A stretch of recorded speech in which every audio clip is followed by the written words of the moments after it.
Hello friends, आज की इस वीडियो में मैं आपको बताऊंगा कि आप अपने व्हाट्सएप में सिक्योरिटी नोटिफिकेशंस को किस तरह इनेबल कर सकते हैं जिससे आपका व्हाट्सएप प्रोटेक्ट रहेगा।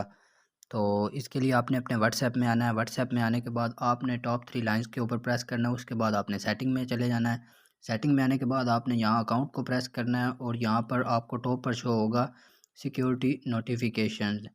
तो यहाँ पर आपका जो भी सब कुछ आप व्हाट्सएप में यूज़ करते हैं, text and voice messages, audios and videos call, photos, videos and documents, location sharing, status updates, whatever जो भी आप व्हाट्सएप में यूज़ करते हैं वो एंड टू एंड इंक्रिप्शन होता है।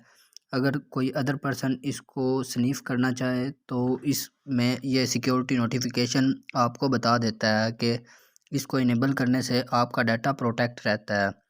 तो इसको आप यहाँ पर इनेबल कर सकते हैं और यहाँ ये बता रहा है कि ये आपको नोटिफाई कर देगा कि जब भी आपके फ़ोन में कोई भी कोड वगैरह ईटीसी चेंज होगा तो ये आपको नोटिफाई कर देगा। तो इस तरह आप अपने व्हाट्सएप को प्रोटेक्ट कर सकते हैं। तो ये थी आज की वीडियो अच्छी लगे तो लाइक और शेयर करें और मज़ीद अच्छी वीडियोज़ देखने के लिए चैनल को सब्सक्राइब करना मत भूलें। Thanks for watching.